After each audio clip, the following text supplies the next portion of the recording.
ਅਨੰਤ ਰਹਿਮਤਾਂ ਬਰਕਤਾਂ ਦੇ ਬਖਸ਼ਣਹਾਰੇ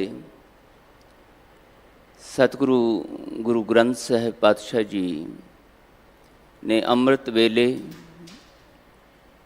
ਦਰਸ਼ਨ ਦੀਦਾਰੇ ਬਖਸ਼ ਕੇ ਸਾਨੂੰ ਗੁਰੂ ਕੇ ਕਹਾਉਣ ਵਾਲਿਆਂ ਨੂੰ ਉਦਮ ਬਖਸ਼ਿਸ਼ ਕੀਤਾ। ਹਾਜ਼ਰੀਆਂ ਭਰਵਾਈਆਂ। ਚੱਲ ਰਹੀ ਗੁਰ ਸ਼ਬਦ ਦੀ ਲੜੀਵਾਰ ਵਿਚਾਰ ਵਿੱਚ ਅੱਜ ਜੋ ਪਾਵਨ ਸ਼ਬਦ ਸਾਨੂੰ ਗੁਰੂ ਦਰ 'ਤੇ ਆਇਆਂ ਨੂੰ ਬਖਸ਼ਿਸ਼ ਹੋਇਆ, ਗੁਰੂ ਸਵਾਰੇ ਸਿੰਘ ਸਾਹਿਬ ਭਾਈ ਰਣਜੀਤ ਸਿੰਘ ਹੋਰੀ ਦੱਸ ਰਹੇ ਸੀ। ਪੰਚਮ ਗੁਰੂਦੇਵ ਧੰਨ ਗੁਰੂ ਅਰਜਨ ਦੇਵ ਮਹਾਰਾਜ ਦੇ ਪਾਵਨ ਮੁਖਾਰਬਿੰਦ ਤੋਂ ਉਚਾਰਨ ਕੀਤਾ ਹੋਇਆ ਅਤੇ ਉਹਨਾਂ ਦੁਆਰਾ ਹੀ ਗੌੜੀ ਦੀ ਗੌਰਰੀ ਪ੍ਰਕਾਰ ਦੇ ਵਿੱਚ ਸ਼੍ਰੀ ਗੁਰੂ ਗ੍ਰੰਥ ਸਾਹਿਬ ਅੰਦਰ ਸੰਗ੍ਰਹਿਤ ਕੀਤਾ ਗਿਆ। ਆਪਣੇ ਇਸ ਅੰਮ੍ਰਿਤ ਬਚਨ ਦੇ ਰਾਹੀਂ ਧੰਨ ਗੁਰੂ ਅਰਜਨ ਦੇਵ ਮਹਾਰਾਜ ਨੇ ਜੋ ਉਪਦੇਸ਼ ਸਾਨੂੰ ਗੁਰੂ ਕੇ ਕਹਾਉਣ ਵਾਲਿਆਂ ਨੂੰ ਬਖਸ਼ਿਸ਼ ਕੀਤਾ, ਇਹਦੇ ਵਿੱਚ ਮਹਾਰਾਜ ਸਾਨੂੰ ਸਮਝਾਉਂਦੇ ਨੇ ਇਹ ਮਨੁੱਖੀ ਸਮਾਜ, ਅਸੀਂ ਮਨੁੱਖ ਕਹਾਉਣ ਵਾਲੇ ਜਦੋਂ ਵਿਚਰਦੇ ਹਾਂ ਇਸ ਮਨੁੱਖਾਂ ਦੇ ਸਮੂਹ ਵਿੱਚ, ਤਾਂ ਦੋ ਰੂਪ ਸਾਡੇ ਮਹਾਰਾਜ ਨੇ ਵੇਖੇ ਨੇ, ਜਿਹੜੇ ਬਿਆਨੀ ਵਿੱਚ ਬਿਆਨ ਕੀਤੇ ਹੈ। ਇੱਕ ਉਹ ਜਿਨ੍ਹਾਂ ਦੀ ਮਾਤ ਗਰਭ ਤੋਂ ਜਿਹੜਾ ਜੀਵਨ ਸਾਡਾ ਸ਼ੁਰੂ ਹੋਇਆ, ਉਸ ਸਮੇਂ ਤੋਂ ਆਪਣੇ ਜੀਵਨ ਦਾਤੇ, ਜੀਵਨ ਦੇ ਸਿਰਜਣਹਾਰ, ਜੀਵਨ ਨੂੰ ਅਨੰਤ ਦਾਤਾਂ ਨਾਲ, ਖੁਸ਼ੀਆਂ ਨਾਲ ਨਿਵਾਜਣ ਵਾਲੇ ਵਾਹਿਗੁਰੂ ਜੀ ਦੇ ਨਾਲ ਲਿਵ ਲੱਗੀ ਰਹਿੰਦੀ ਹੈ। ਉਹਨਾਂ ਦੀ ਪਿਆਰ ਯਾਦ ਵਿੱਚ, ਉਹਨਾਂ ਦੇ ਗੁਣਗਾਨ ਵਿੱਚ, ਉਹਨਾਂ ਦੀ ਸਿਫਤ ਸਲਾਹ ਵਿੱਚ ਉਹ ਉੱਠਦਿਆਂ ਬੈਠਦਿਆਂ, ਸੌਂਦਿਆਂ ਜਾਗਦਿਆਂ, ਕਿਰਤਕਾਰ ਕਰਦਿਆਂ, ਆਪਣੇ ਜੀਵਨ ਦੇ ਗ੍ਰਸਤੀ ਫਰਜ਼ ਅਦਾ ਕਰਦਿਆਂ ਉਹ ਵਾਹਿਗੁਰੂ ਜੀ ਦੇ ਨਾਲ ਆਪਣਾ ਚੇਤਾ, ਆਪਣਾ ਧਿਆਨ ਬਣਾਈ ਰੱਖਦੇ ਨੇ। ਪਰ ਇੱਕ ਉਹ ਨੇ ਜਿਨ੍ਹਾਂ ਨੂੰ ਇਸ ਸੰਸਾਰ ਦੇ ਰੰਗ ਤਮਾਸ਼ਿਆਂ ਨੇ, ਮਾਣ ਪਦਵੀਆਂ ਨੇ, ਪਰਿਵਾਰਾਂ ਨੇ, ਧਨ ਪਦਾਰਥਾਂ ਨੇ ਆਪਣੇ ਵੱਲ ਖਿੱਚਿਆ ਹੋਇਆ ਹੈ। ਇਹਦੇ ਲਗਾਓ ਦੇ ਵਿੱਚ ਇਹਨਾਂ ਦੀ ਪ੍ਰਾਪਤੀ ਲਈ ਦਿਨੇ ਰਾਤ ਭੱਜ ਦੌੜ ਕਰਦਿਆਂ ਜੀਵਨ ਦਾ ਸਮਾਂ ਗੁਜ਼ਾਰਦੇ। ਕਦੀ ਕੁਛ ਮਿਲ ਗਿਆ ਤਾਂ ਖੁਸ਼ ਨਜ਼ਰ ਆਉਂਦੇ ਲੱਗੇ, ਜਦੋਂ ਕੁਝ ਖੁੱਸ ਗਿਆ ਭਟਕਣਾ, ਬੇਚੈਨੀ, ਉਦਾਸੀ, ਨਿਰਾਸ਼ਾ ਦੇ ਵਿੱਚ, ਕੁਰਲਾਹਟ ਵਿੱਚ ਨਜ਼ਰ ਆਏ। ਮਹਾਰਾਜ ਕਹਿੰਦੇ ਇਹ ਦੋ ਰੂਪ ਮਨੁੱਖਾਂ ਦੇ ਇਸ ਸੰਸਾਰ ਦੇ ਸਮੂਹ ਵਿੱਚ ਮੈਨੂੰ ਨਜ਼ਰ ਆਏ ਨੇ, ਔਰ ਦੋਨਾਂ ਦੇ ਜੀਵਨ ਦੇ ਨਤੀਜੇ ਵੱਖਰੇ ਵੱਖਰੇ, ਜੀਵਨ ਢੰਗ ਵੱਖਰਾ, ਜੀਵਨ ਦੇ ਨਤੀਜੇ ਵੱਖਰੇ। ਹਾਲਾਂਕਿ ਦੋਨੋਂ ਹੀ ਤਰ੍ਹਾਂ ਦੇ ਮਨੁੱਖਾਂ ਕੋਲ ਵਾਹਿਗੁਰੂ ਜੀ ਵੱਲੋਂ ਮਿਲੀ ਹੋਈ ਸੁਰਤ, ਸੂਝ, ਅਕਲ, ਸਿਆਣਪ ਦੋਨਾਂ ਦੇ ਕੋਲ ਹੈ। ਪਰ ਉਸ ਅਕਲ ਦਾ, ਉਸ ਸਿਆਣਪ ਦਾ, ਉਸ ਸੂਝ ਦਾ ਵਰਤਣ ਢੰਗ ਦੋਨਾਂ ਦਾ ਵੱਖਰਾ ਵੱਖਰਾ। ਇਸੇ ਕਰਕੇ ਦੋਨਾਂ ਦੇ ਜੀਵਨ ਮਾਰਗ, ਜੀਵਨ ਜਿਉਣ ਦੇ ਢੰਗ ਵੱਖਰੇ ਵੱਖਰੇ ਤੇ ਨਤੀਜੇ ਵੱਖਰੇ ਵੱਖਰੇ। ਅੱਜ ਪਾਤਸ਼ਾਹ ਨੇ ਇਹਨਾਂ ਦੋਨਾਂ ਤਰ੍ਹਾਂ ਦੇ ਮਨੁੱਖੀ ਅਵਸਥਾਵਾਂ ਵਾਲੇ, ਮਨੋ ਅਵਸਥਾਵਾਂ ਵਾਲੇ ਮਨੁੱਖਾਂ ਦਾ ਜ਼ਿਕਰ ਸਾਡੇ ਸਾਹਮਣੇ ਕੀਤਾ, ਔਰ ਨਾਲ ਹੀ ਇਸ ਵਿਚਾਰ ਨੂੰ, ਇਸ ਪੱਖ ਨੂੰ ਸਪਸ਼ਟ ਕਰਨ ਲਈ ਕਿ ਭਾਈ ਤੁਸੀਂ ਵੀ ਮਿਲ ਬੈਠੇ ਹੋ ਮੇਰੇ ਕੋਲ, ਦੁਨੀਆ ਦੀ ਭੀੜ ਵਿੱਚੋਂ ਨਿਕਲ ਕੇ ਆਏ ਹੋ, ਸਿੱਖ ਕਹਾਉਂਦੇ ਹੋ ਆਪਣੇ ਆਪ ਨੂੰ ਗੁਰੂ ਦੇ, ਜਿੱਥੇ ਵੀ ਬੈਠੇ ਹੋ ਤੁਹਾਨੂੰ ਇਸ ਬਚਨ ਰਾਹੀਂ ਮਹਾਰਾਜ ਕਹਿੰਦੇ ਮੈਂ ਇਹ ਸਮਝਾਉਣਾ ਚਾਹੁੰਦਾ ਕਿ ਆਪਣੀ ਪੜਚੋਲ ਕਰੋ, ਆਤਮ ਚਿੰਤਨ ਕਰੋ, ਆਪਣੇ ਆਪੇ ਦੀ ਪਰਖ ਗੁਰੂ ਦੇ ਸ਼ਬਦ ਨੂੰ ਆਧਾਰ ਬਣਾ ਕੇ, ਕਸਵੱਟੀ ਬਣਾ ਕੇ ਕਰਨ ਦੀ ਕੋਸ਼ਿਸ਼ ਕਰੋ, ਤਾਂ ਕਿ ਤੁਹਾਨੂੰ ਵੀ ਪਤਾ ਲੱਗ ਸਕੇ ਤੁਸੀਂ ਕਿਹੜੀ ਅਵਸਥਾ ਵਿੱਚ ਵਿਚਰ ਰਹੇ ਹੋ ਤੇ ਜਿਸ ਆਨੰਦ ਦੀ ਸਾਨੂੰ ਸਾਰਿਆਂ ਨੂੰ ਤਲਾਸ਼ ਹੈ, ਉਹ ਆਨੰਦ ਕਿਵੇਂ ਮਿਲ ਸਕਦਾ, ਕਿਉਂ ਨਹੀਂ ਮਿਲ ਰਿਹਾ, ਕਿਸ ਨੂੰ ਮਿਲਦਾ ਹੈ, ਕਿਸ ਨੂੰ ਨਹੀਂ ਮਿਲਦਾ। ਇਹ ਸਾਰੀਆਂ ਗੱਲਾਂ ਬਾਣੀ ਦੇ ਵਿੱਚ ਮਹਾਰਾਜ ਨੇ ਵਿਸਥਾਰ ਨਾਲ ਬਿਆਨ ਕੀਤੀਆਂ। ਸਾਹਿਬ ਕਹਿੰਦੇ ਉਦਮ ਤੁਸੀਂ ਕਰਨਾ ਹੈ, ਬਾਣੀ ਦੇ ਓਟ ਆਸਰੇ ਦੇ ਨਾਲ, ਬਾਣੀ ਦੀ ਵਿਚਾਰ ਨਾਲ ਆਪਣੇ ਜੀਵਨ ਨੂੰ ਗੁਰਮੁਖਤਾਈ ਵਿੱਚ ਗੁਰੂ ਵੱਲ ਮੁਖ ਕਰਕੇ ਗੁਰੂ ਚੇਤਨਾ ਵਿੱਚ ਕਿਵੇਂ ਜਿਉਣਾ, ਇਹ ਤੁਹਾਡੇ ਉੱਤੇ ਹੈ। ਮੈਂ ਤੇ ਮਹਾਰਾਜ ਕਹਿੰਦੇ ਗਾਡੀ ਰਾਹ ਹੀ ਤੁਹਾਨੂੰ ਦੇ ਸਕਦਾ, ਇਸ਼ਾਰੇ ਕਰ ਸਕਦਾ। ਇਸ ਮਿਲੀ ਹੋਈ ਸੂਝ ਨੂੰ ਸੋਝੀ ਦੇ ਵਿੱਚ, ਗਿਆਨ ਦੇ ਵਿੱਚ, ਬ੍ਰਹਮ ਗਿਆਨ ਵਿੱਚ ਕਿਵੇਂ ਬਦਲਿਆ ਜਾ ਸਕਦਾ ਹੈ, ਮੈਂ ਤੇ ਇਹ ਦੱਸ ਸਕਦਾ। ਇਸ ਨੂੰ ਅਮਲੀ ਰੂਪ ਦੇਣਾ ਇਹ ਤੁਹਾਡੇ ਉੱਤੇ ਹੈ। ਰਹਿਮਤ ਕੀਤੀ ਸਾਡੇ ਉੱਤੇ ਪਾਤਸ਼ਾਹ ਨੇ, ਸਾਨੂੰ ਦੱਸਿਆ ਕਿ ਜਿਹੜੇ ਗੁਰ ਸ਼ਬਦ ਦੇ ਓਟ ਆਸਰੇ ਵਿੱਚ ਵਾਹਿਗੁਰੂ ਜੀ ਦੇ ਨਾਲ ਲਿਵ ਜੋੜ ਕੇ ਜਿਉਂਦੇ ਨੇ, ਉਹਨਾਂ ਨੂੰ ਉਹ ਆਨੰਦ, ਉਹ ਸੰਤੁਸ਼ਟੀ, ਉਹ ਮਿਹਰ ਭਰਿਆ ਸਦੀਵੀ ਟਿਕਾਓ ਵਾਲਾ, ਅਡੋਲਤਾ ਵਾਲਾ ਜੀਵਨ ਨਸੀਬ ਹੋ ਜਾਂਦਾ ਹੈ।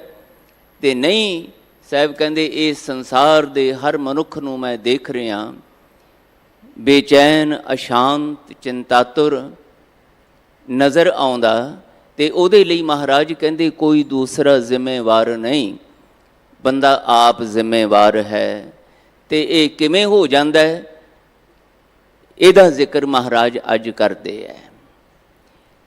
ਜੋ ਮੂਲ ਰੂਪ ਦੇ ਵਿੱਚ ਸੱਚੇ ਪਾਤਸ਼ਾਹ ਨੇ ਵਿਚਾਰ ਦਿੱਤੀ ਹੈ, ਉਹ ਇਹ ਕਿ ਦਾਤਾਰ ਪਾਤਸ਼ਾਹ ਕਹਿੰਦੇ ਮਾਇਆ ਵਿਆਪ ਜਾਂਦੀ ਹੈ।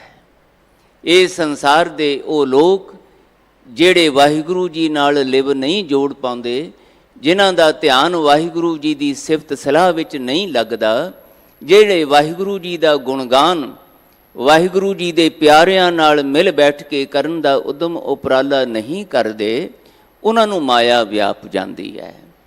ਹੁਣ ਜਦੋਂ ਇਸ ਦਾ ਜ਼ਿਕਰ ਮਾਇਆ ਦੇ ਰੂਪ ਵਿੱਚ ਕਰਦੇ ਹੈ ਤਾਂ ਇਸ ਦਾ ਵਿਸਥਾਰ ਵੀ ਮਹਾਰਾਜ ਨੇ ਦਿੱਤਾ। ਇੱਕ ਬੇਨਤੀ ਮੈਂ ਆਪ ਜੀ ਦੇ ਚਰਨਾਂ ਵਿੱਚ ਇਸ ਪ੍ਰਥਾਈ ਕਰਾਂ, ਜਦੋਂ ਮਹਾਰਾਜ ਮਾਇਆ ਦਾ ਲਫ਼ਜ਼ ਵਰਤ ਕੇ ਮਾਇਆ ਦੀ ਚਰਚਾ ਸਾਡੇ ਨਾਲ ਛੇੜਦੇ ਹੈ, ਤਾਂ ਇਹਦੇ ਵਿੱਚ ਗੁਰੂ ਪਿਆਰਿਓ ਕਈ ਵਾਰੀ ਅਸੀਂ ਖੁਦ ਭੁਲੇਖੇ ਦੇ ਵਿੱਚ ਚਲੇ ਜਾਂਦੇ ਹਾਂ, ਭਰਮ ਦੇ ਵਿੱਚ ਪੈ ਜਾਂਦੇ ਹਾਂ।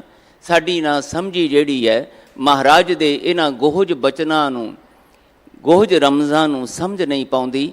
ਅਸੀਂ ਅਰਥਾਂ ਦੇ ਵੀ ਅਨਰਥ ਕਰ ਲੈਨੇ ਹਾਂ ਤੇ ਹੋਰ ਦਾ ਹੋਰ ਰੂਪ ਮਹਾਰਾਜ ਦੇ ਸ਼ਬਦ ਦੀ ਵਿਚਾਰ ਦਾ ਬਣਾ ਲੈਨੇ ਹਾਂ।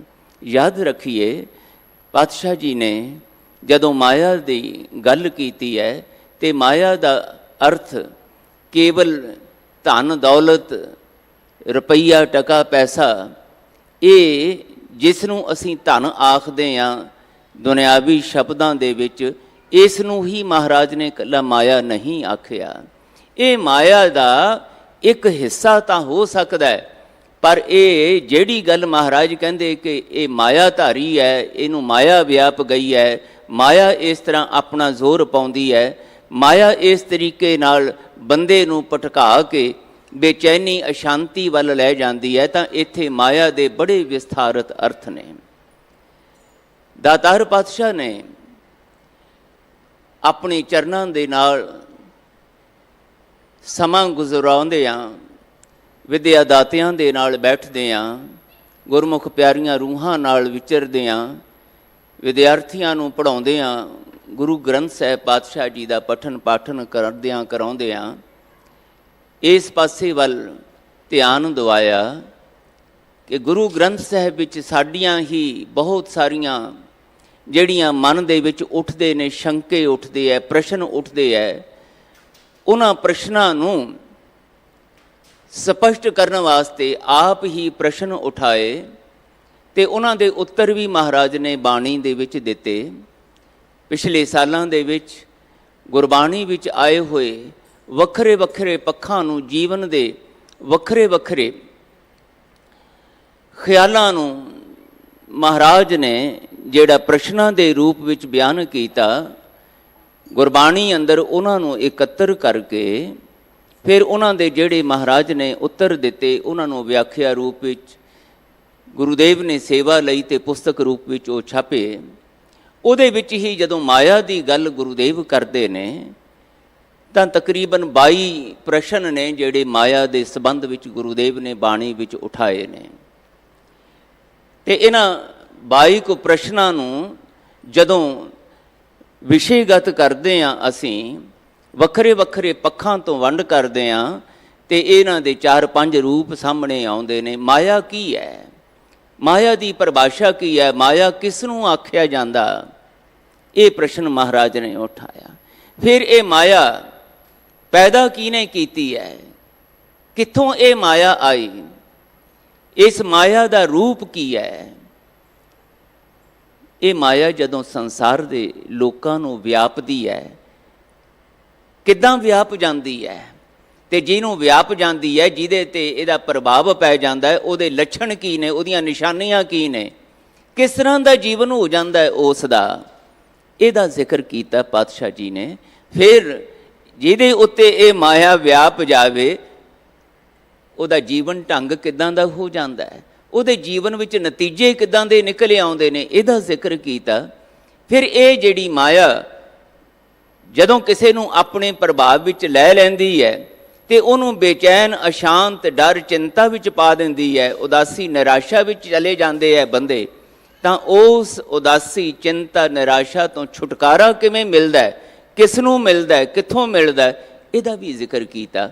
ਤੋ ਇੱਦਾਂ ਦੇ 22 ਪ੍ਰਸ਼ਨ ਨੇ ਜਿਹੜੇ ਦਾਤਾਰ ਪਾਤਸ਼ਾਹ ਨੇ ਬਾਣੀ ਵਿੱਚ ਉਠਾਏ ਤੇ ਫਿਰ ਇਹਨਾਂ ਦੇ ਉੱਤਰਾਂ ਦਾ ਵਿਸਥਾਰ ਬਾਣੀ ਵਿੱਚ ਤਕਰੀਬਨ 300 ਸ਼ਬਦ ਨੇ, ਜਿਹਦੇ ਵਿੱਚ ਮਹਾਰਾਜ ਨੇ ਇਹਨਾਂ 22 ਪ੍ਰਸ਼ਨਾਂ ਦਾ ਉੱਤਰ ਵੱਖਰੇ ਵੱਖਰੇ ਰੂਪਾਂ ਵਿੱਚ ਦੇਣ ਦੀ ਕਿਰਪਾਲਤਾ ਕੀਤੀ ਹੈ, ਜਿਹਦੇ ਨਾਲ ਸਪਸ਼ਟ ਹੁੰਦਾ ਹੈ ਕਿ ਇਹ ਮਾਇਆ ਦਾ ਜਿਹੜਾ ਸੰਕਲਪ ਹੈ, ਵਿਚਾਰ ਹੈ, ਇਹ ਵਿਸ਼ਾ, ਇਸ ਦੀ ਵਿਚਾਰ ਕੀ ਹੈ, ਇਹਦਾ ਸੱਚ ਕੀ ਹੈ।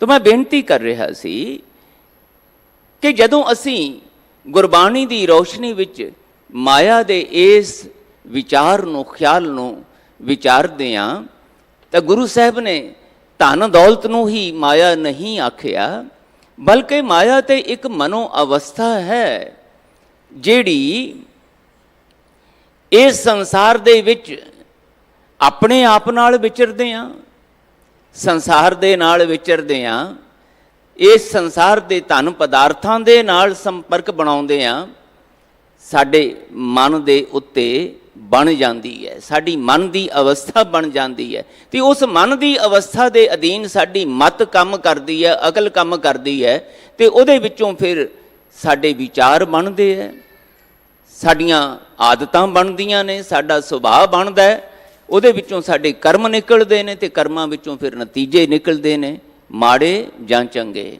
ਉਹਦੇ ਆਧਾਰ ਤੇ ਹੀ ਮਹਾਰਾਜ ਸਾਨੂੰ ਮਨੁੱਖ ਕਹਾਉਣ ਵਾਲਿਆਂ ਨੂੰ ਗੁਰਮੁਖ ਜਾਂ ਮਨਮੁਖ ਆਖਦੇ ਹੈ ਤੇ ਨਤੀਜਿਆਂ ਨੂੰ ਬਿਆਨ ਕਰਦੇ। ਅੱਜ ਵੀ ਗੁਰੂਦੇਵ ਪਾਤਸ਼ਾਹ ਨੇ ਇਸੇ ਪ੍ਰਥਾਏ ਇਹ ਬਖਸ਼ਿਸ਼ ਕੀਤੀ ਹੈ, ਭਾਈ ਆ ਗਏ ਹੋ ਮੇਰੇ ਕੋਲ, ਆਓ ਬੈਠੋ, ਆਪਾਂ ਵਿਚਾਰ ਕਰੀਏ ਤੁਹਾਡੀ ਮਨੋ ਅਵਸਥਾ ਇਸ ਵੇਲੇ ਕਿਸ ਤਰ੍ਹਾਂ ਦੀ ਹੈ, ਜਿਹੜਾ ਬੀਤਿਆ ਸਮਾਂ ਲੰਘਿਆ ਉਹ ਕਿਸ ਤਰ੍ਹਾਂ ਦੀ ਅਵਸਥਾ ਵਿੱਚ ਨਿਕਲਿਆ, ਕਿੱਦਾਂ ਤੁਸੀਂ ਸੋਚਦੇ ਵਿਚਾਰਦੇ ਆ ਰਹੇ ਹੋ, ਕਿੱਦਾਂ ਦੀਆਂ ਤੁਹਾਡੀਆਂ ਆਦਤਾਂ ਨੇ, ਕਿੱਦਾਂ ਦੇ ਤੁਹਾਡੇ ਕਰਮ ਨੇ, ਕਿੱਦਾਂ ਦਾ ਤੁਹਾਡਾ ਦੁਨੀਆ ਦੇ ਵਿੱਚ ਵਰਤੋਂ ਵਿਹਾਰ ਹੈ। ਔਰ ਯਾਦ ਰੱਖੋ ਮਹਾਰਾਜ ਕਹਿੰਦੇ ਇਹਦੇ ਨਾਲ ਕੋਈ ਫਰਕ ਨਹੀਂ ਪੈਂਦਾ ਕਿ ਤੁਸੀਂ ਧਾਰਮਿਕ ਖੇਤਰ ਵਿੱਚ ਵਿਚਰ ਰਹੇ ਹੋ, ਰਾਜਨੀਤਿਕ ਖੇਤਰ ਵਿੱਚ ਵਿਚਰ ਰਹੇ ਹੋ, ਵਪਾਰ ਕਰ ਰਹੇ ਹੋ, ਨੌਕਰੀ ਕਰ ਰਹੇ ਹੋ, ਖੇਤੀ ਕਰ ਰਹੇ ਹੋ, ਜਾਂ ਤੁਸੀਂ ਸੰਸਾਰ ਨੂੰ ਤਿਆਗ ਕੇ ਆਪਣੇ ਆਪ ਨੂੰ ਉਦਾਸੀ ਸਾਧੂ ਮਹਾਤਮਾ ਕਹਾਉਂਦੇ ਹੋ, ਜਤੀ ਸਤੀ ਕਹਾਉਂਦੇ ਹੋ, ਇਹਦੇ ਨਾਲ ਨਹੀਂ ਕੋਈ ਫਰਕ ਪੈਂਦਾ। ਫਰਕ ਤੇ ਇਸ ਗੱਲ ਨਾਲ ਪੈਣਾ ਹੈ ਕਿ ਤੁਸੀਂ ਕਿਸੇ ਵੀ ਕਾਰਜ ਖੇਤਰ ਵਿੱਚ ਵਿਚਰਦਿਆਂ ਆਪਣੇ ਮਨ ਨੂੰ ਕਿਸ ਤਰ੍ਹਾਂ ਦੀ ਅਵਸਥਾ ਵਾਲਾ ਬਣਾਇਆ ਹੈ, ਤੁਹਾਡੀ ਮਤ ਕਿਸ ਤਰ੍ਹਾਂ ਸੋਚਦੀ ਹੈ, ਤੁਹਾਨੂੰ ਫੁਰਨੇ ਕਿਸ ਤਰ੍ਹਾਂ ਦੇ ਆਉਂਦੇ ਨੇ, ਕਿਸ ਤਰ੍ਹਾਂ ਦੇ ਖਿਆਲ ਤੁਹਾਡੇ ਅੰਦਰ ਉੱਠਦੇ ਹੈ, ਤੇ ਉਹਨਾਂ ਖਿਆਲਾਂ ਦੇ ਵਿਚਾਰਾਂ ਦੇ ਅਧੀਨ ਤੁਹਾਡਾ ਕਰਮ ਕਰਨ ਦਾ ਢੰਗ, ਤੁਹਾਡਾ ਵਰਤੋਂ ਵਿਹਾਰ ਸੰਸਾਰ ਵਿੱਚ ਕਿੱਦਾਂ ਦਾ ਹੈ। ਇਸੇ ਨੂੰ ਹੀ ਮਹਾਰਾਜ ਨੇ ਸੰਕੋਚਵੇਂ ਲਫ਼ਜ਼ਾਂ ਦੇ ਵਿੱਚ ਜਦੋਂ ਬਿਆਨ ਕੀਤਾ ਤੇ ਦਾਤਾਰ ਪਾਤਸ਼ਾਹ ਕੈਟੇਗਰਾਈਜ਼ ਕਰਦੇ, ਇਹ ਦੋ ਹਿੱਸਿਆਂ ਵਿੱਚ ਵੰਡਦੇ, ਇੱਕ ਗੁਰਮੁਖਾਂ ਵਾਲਾ, ਇੱਕ ਮਨਮੁਖਾਂ ਵਾਲਾ, ਇੱਕ ਟੁੱਟਿਆਂ ਹੋਇਆਂ ਦਾ, ਇੱਕ ਜੁੜਿਆਂ ਹੋਇਆਂ ਦਾ, ਇੱਕ ਉਹ ਜਿਨ੍ਹਾਂ ਦੀ ਲਿਵ ਲੱਗੀ ਹੋਈ ਹੈ, ਇੱਕ ਉਹ ਜਿਹੜੇ ਲਿਵ ਛੁੜਕੀ ਲੱਗੀ ਤ੍ਰਿਸ਼ਨਾ ਵਾਲੇ ਅਵਸਥਾ ਵਿੱਚ ਨੇ। ਅਸੀਂ ਕਿੱਥੇ ਹਾਂ, ਇਹਦਾ ਆਤਮ ਚਿੰਤਨ ਅਸੀਂ ਕਰਨਾ ਹੈ ਸ਼ਬਦ ਦੇ ਆਧਾਰ ਤੇ। ਤੋਂ ਮੈਂ ਬੇਨਤੀ ਆਪ ਜੀ ਦੇ ਚਰਨਾਂ 'ਚ ਕਰ ਰਿਹਾ ਸੀ, ਮਹਾਰਾਜ ਜਦੋਂ ਮਾਇਆ ਦੀ ਗੱਲ ਕਰਦੇ ਹੈ ਤਾਂ ਪ੍ਰਸ਼ਨ ਉਠਾਉਂਦੇ ਹੈ ਕਿ ਆਓ ਵਿਚਾਰੀਏ ਕਿ ਜਦੋਂ ਮੈਂ ਤੁਹਾਨੂੰ ਇਹ ਕਹਿਣਾ ਕਿ ਇਹਨੂੰ ਮਾਇਆ ਵਿਆਪ ਗਈ ਹੈ, ਤਾਂ ਇਹ ਮਾਇਆ ਵਿਆਪਣ ਦਾ ਕੀ ਅਰਥ ਹੈ। ਪਹਿਲਾਂ ਤੇ ਮਹਾਰਾਜ ਇੱਥੋਂ ਸ਼ੁਰੂ ਕਰਦੇ, ਮਾਇਆ ਕਿਸ ਨੂੰ ਆਖੀ ਹੈ, ਕਿਆ ਮਾਇਆ ਕਰਮ ਕਮਾਏ। ਕਿਹਨੂੰ ਆਖਿਆ ਜਾਂਦਾ ਹੈ ਮਾਇਆ?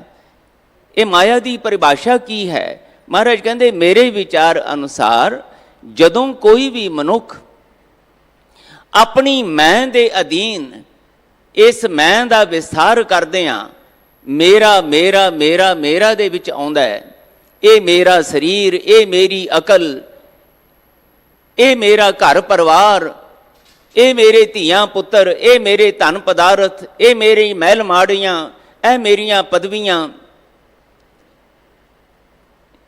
ਫਿਰ ਇਸ ਤੋਂ ਅੱਗੇ ਚੱਲਦਾ ਇਹ ਮੇਰਾ ਧਰਮ, ਇਹ ਮੇਰਾ ਧਰਮ ਅਸਥਾਨ, ਇਹ ਮੇਰਾ ਧਰਮ ਗੁਰੂ, ਇਹ ਮੇਰਾ ਰੱਬ।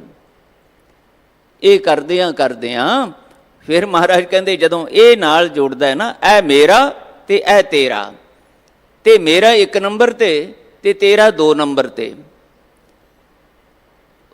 ਉਹ ਭਾਵੇਂ ਮੇਰਾ ਸਰੀਰ ਹੈ, ਮੇਰੀ ਅਕਲ ਹੈ, ਮੇਰੀਆਂ ਮਾਣ ਪਦਵੀਆਂ ਨੇ, ਮੇਰਾ ਗਿਆਨ ਹੈ, ਮੇਰਾ ਧਰਮ ਹੈ, ਮੇਰਾ ਧਰਮ ਅਸਥਾਨ ਹੈ, ਮੇਰਾ ਧਰਮ ਗ੍ਰੰਥ ਹੈ, ਮੇਰਾ ਧਰਮ ਗੁਰੂ ਹੈ, ਮੇਰਾ ਰੱਬ ਹੈ, ਮੇਰੀ ਜ਼ਾਤ ਹੈ, ਮੇਰਾ ਭਾਈਚਾਰਾ ਹੈ, ਮੇਰੀ ਧਰਤੀ, ਮੇਰਾ ਦੇਸ਼,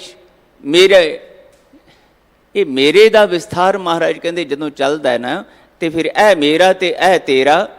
ਇਹਦੇ ਵਿੱਚ ਮਹਾਰਾਜ ਕਹਿੰਦੇ ਬੰਦਾ ਜਦੋਂ ਦੌੜ ਭੱਜ ਕਰਦਾ ਦੂਜਿਆਂ ਤੋਂ ਅੱਗੇ ਨਿਕਲਣ ਲਈ, ਦੂਜਿਆਂ ਦੇ ਉੱਤੇ ਆਪਣੀ ਸ੍ਰੇਸ਼ਟਤਾ ਦਾ, ਆਪਣੇ ਵੱਡੇਪਣ ਦਾ ਪ੍ਰਭਾਵ ਪਾਉਣ ਲਈ ਦੂਜਿਆਂ ਨੂੰ ਪਛਾੜਨ ਦੇ ਵਿੱਚ ਲੱਗਦਾ, ਤਾਂ ਕੁਝ ਕਦੀ ਪ੍ਰਾਪਤੀ ਹੁੰਦੀ ਨਜ਼ਰ ਆਉਂਦੀ ਹੈ ਤੇ ਖੁਸ਼ ਹੋ ਜਾਂਦਾ ਹੈ, ਜਦੋਂ ਕੁਝ ਖੁੱਸ ਜਾਂਦਾ ਹੈ ਤੇ ਫਿਰ ਉਦਾਸ ਦੁਖੀ ਹੋ ਜਾਂਦਾ ਹੈ। ਬਸ ਮਹਾਰਾਜ ਕਹਿੰਦੇ ਜਿਹੜੀ ਕਦੀ ਹਰਖ ਵਿੱਚ, ਕਦੀ ਸੋਗ ਵਿੱਚ, ਕਦੀ ਦੁੱਖ ਵਿੱਚ, ਕਦੀ ਸੁੱਖ ਵਿੱਚ, ਕਦੀ ਚਿੰਤਾ ਵਿੱਚ, ਤੇ ਕਦੀ ਆਪਣੇ ਆਪ ਨੂੰ ਸਮਝਦਾ ਕਿ ਹੁਣ ਬਸ ਗੱਲ ਬਣ ਗਈ।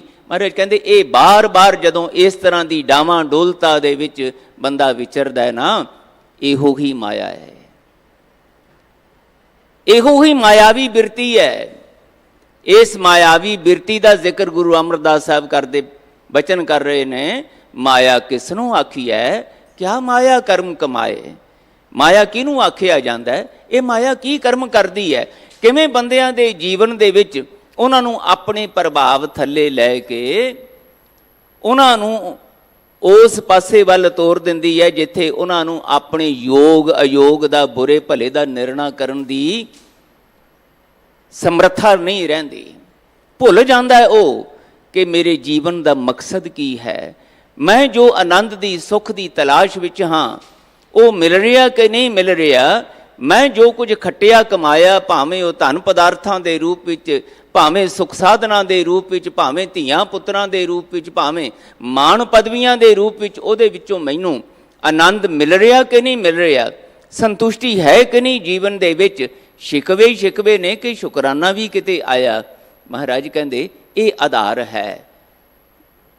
उस बिरती का जिन्हों मायावी बिरती आख्या जाता है, जिन्हों महाराज कहते जिन्हों माया व्याप जाती, वो माया धारी जिहड़ा है, तो फिर वो लक्षण जिहड़े ने ये सारा कुछ बयान करते हैं। महाराज कहते माया किसनों आखी है, क्या माया कर्म कमाए, तो आप ही उत्तर बख्शिश करते है, दुख सुख यह जीओ बद है, हौमै कर्म कमाए।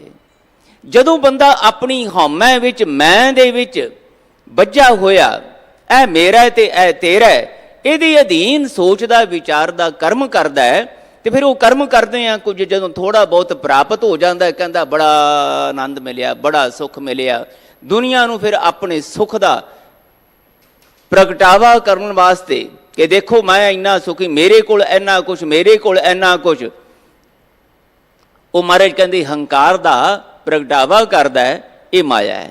तो जदों फिर कुछ खुस गया, फिर जदों रोने धोने विच आउंदा, कल्पदा, उदास होंदा है, निराश होंदा है, फिर महाराज कहते ये भी माया के अधीन है। दुख विच सुख विच रोना धोना, हसना खेडना, उदास होना निराश होना, महाराज कहते ये माया की बिरती है। इनू महाराज कहते मैं माया आखदा। दुख सुख ये जीओ बद है, ये बंदा जदों ये दुख सुख दे विच जकड़िया होया संसार दे विच कर्म करदा है, कदी दुखों तो बचन वास्ते यतन करता है, कदी सुखों की प्राप्ति लई दौड़ भज करता है, बस इसे दौड़ भज विच ही लग्या रहिंदा। ना जीवन मकसद पता लगता है, ना जीवन दाते का पता लगता है, ना जीवन दाते दे शुकराने विच किवें जुड़ना है, तो फिर उहदे नाल जुड़ के उस आनंद गुणी निधान दे दाते दे नाल जुड़ के आनंद किवें लैना, ना यही समझ आउंदी है। बस महाराज कहते कदी दुख कदी सुख, कदी हरख कदी सोग, कदी उदासी, कदी चिंता निराशा भै, बस ये विच ही सारा जीवन, कदी शर्मिंदगी कदी पछतावा, ये विच ही लंघ जाता सारा समा। चैन नहीं है, टिकाऊ नहीं है, सहज नहीं है। यही कारण है दातार जी कहते जदों मैं संसार के लोगों को देखदा, आउंदे भी नंगे जांदे भी नंगे, भाव जान लगिया भी पल्ले कुछ नहीं है। नंगे तो भाव की है कि पल्ले कुछ नहीं है, ते पल्ले कुछ नहीं तो भाव की है, वो सुख वो आनंद जिहदी सारी जिंदगी असीं तलाश कीती वो नहीं है। उहदी जगह ते की है डर चिंता भै पछतावा। लंघ गई जिंदगी, एवें ही लंघ गई जिंदगी, कुछ भी नहीं खटिया कमाया। कदों बचपना गुजर गया, कदों जवानी आ गई, तो कदों बुढ़ेपा आ गया, शरीर जर्जरा हो गया, मुथाज हो गया शरीर। हुण ना अंग काम करदे ना अकल काम करदी, पल्ले की है। ये सारा जीवन गुजारदे आ, ये जदों ध्यान विच आउंदा है उस वेले पातशाह कहंदे पल्ले कुछ नहीं, खाली गया। पए ने सुख साधन, पए ने 36 प्रकार के भोजन, बना लए ने महल माड़ियां, बहुत सारिया मान पदवियां भी प्राप्त कर लईयां, दौड़ भज की, किसी नूं पछाड़िया, किसी नूं मारिया, किसी नूं निंदिया, अपमानित किया, अपना मान वधाउण लई। ये सारा कुछ अडंबर रचाया, अंतिम नतीजा की है। पातशाह कहते इत्थे मैं तुहानूं खड़ाउणा चाहुंदा, इस सोच ते तुहाडा ध्यान केंद्रित करना चाहुंदा। कित्थे पहुंचाउणा चाहुंदे हो अपने आप नूं, की प्राप्त करना चाहुंदे हो अपने जीवन दे विच। अखीर दे विच ते इक्को ही गल है ना, आनंद विच जीउणा चाहुंदे आ, सुख विच जीउणा चाहुंदे आ, शांति संतोख विच जीउणा चाहुंदे आ, नहीं भटकना विच दुख विच चिंता विच जीउणा चाहुंदे। फिर महाराज कहंदे इहदे बारे विचार करो ना भाई, जदों तुसीं कोई इच्छा करदे हो किसी पदार्थ दी, पदवी दी, सुखां दी, काहदे वास्ते? ते जदों फिर उहदे लई भज नठ करदे हो, कुछ मिल भी जांदा है, फिर पड़चोल करो कुछ मिलिया कि नहीं मिलिया। वो जिहड़ा लभदे पए सी आनंद सुख, कि दुनिया नूं सिर्फ दिखाउण वास्ते, आ देखो मैं एडा वड्डा हो गया, मैं एडा ज्ञानी हो गया, मैं एडा समर्थ हो गया, आगू हो गया, राजा बन गया, अमीर भूमिपति हो गया, वगैरह वगैरह। कितना कुछ साडे आले दुआले देखते पे हैं, असीं अपने जीवन च देखते पे हैं। पर पातशाह कहते सारा जिहड़ा अडंबर है, दिने रात दी दौड़ भज है, बंदा की प्राप्त कर रहा है?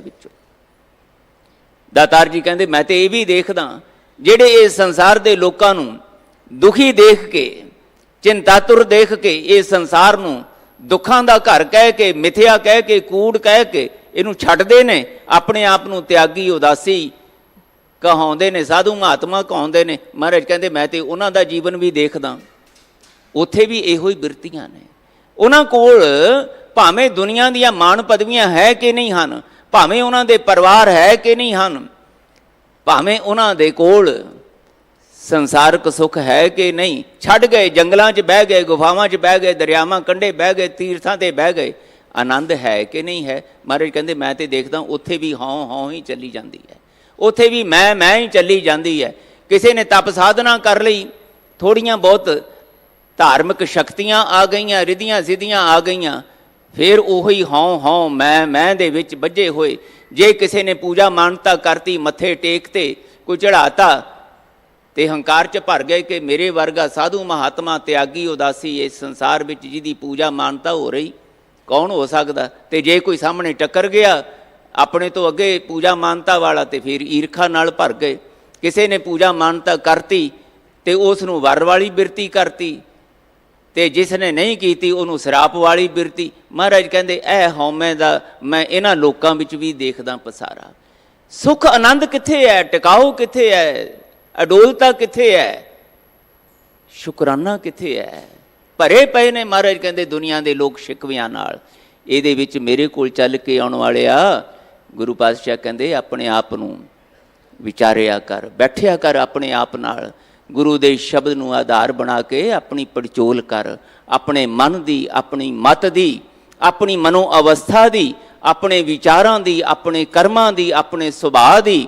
ਦੁਨੀਆ ਦੇ ਵਿੱਚ ਕਿਸ ਤਰ੍ਹਾਂ ਦਾ ਕਾਰਜ ਖੇਤਰ ਹੈ ਤੇਰਾ, ਇਹ ਨਹੀਂ, ਇਸ ਕਾਰਜ ਖੇਤਰ ਵਿੱਚ ਵਿਚਰਦਿਆਂ ਕਿਸ ਰੂਪ ਦੇ ਵਿੱਚ ਵਿਚਰ ਰਹੇ ਹਾਂ? ਜੁੜ ਕੇ ਵਿਚਰ ਰਹੇ ਹਾਂ, ਸ਼ੁਕਰਾਨੇ ਵਿੱਚ ਵਿਚਰ ਰਹੇ ਹਾਂ ਕਿ ਟੁੱਟਿਆ ਹੋਇਆ ਦੁਨੀਆ ਵਾਂਗ ਸ਼ਿਕਵਿਆਂ ਨਾਲ ਭਰਿਆ? ਬਸ ਇਸ ਗੱਲ ਨੂੰ ਸਾਨੂੰ ਸਮਝਾਉਣ ਵਾਸਤੇ ਅੱਜ ਗੁਰੂ ਦੇਵ ਨੇ ਇਹ ਬਖਸ਼ਿਸ਼ ਕੀਤਾ। ਮਹਾਰਾਜ ਕਹਿੰਦੇ ਯਾਦ ਰੱਖਿਓ, ਮੈਂ ਤੁਹਾਨੂੰ ਜਦੋਂ ਵੀ ਮਾਇਆ ਦੇ ਸੰਬੰਧ ਵਿੱਚ ਗੱਲ ਕਰਾਂਗਾ ਤਾਂ ਉੱਥੇ ਇਹ ਨਾ ਖਿਆਲ ਕਰਿਓ ਕਿ ਧਨ ਦੌਲਤ ਦੀ ਮੈਂ ਗੱਲ ਕਰ ਰਿਹਾ ਪਈ, ਧਨ ਦੌਲਤ ਨਹੀਂ ਹੋਣੀ ਚਾਹੀਦੀ ਹੈ। ਧਨ ਦੌਲਤ ਜਿਹੜੀ ਹੈ, ਇਹ ਪੈਸਾ ਟਕਾ ਜਿਹੜਾ ਹੈ, ਇਹ ਦੁਨੀਆ ਦੇ ਸੁੱਖ ਸਾਧਨ ਜਿਹੜੇ ਨੇ, ਇਹ ਮਾਇਆ ਨੇ, ਇਹ ਨਹੀਂ ਪ੍ਰਾਪਤ ਕਰਨੇ, ਐਸਾ ਕੁਝ ਨਹੀਂ ਹੈ।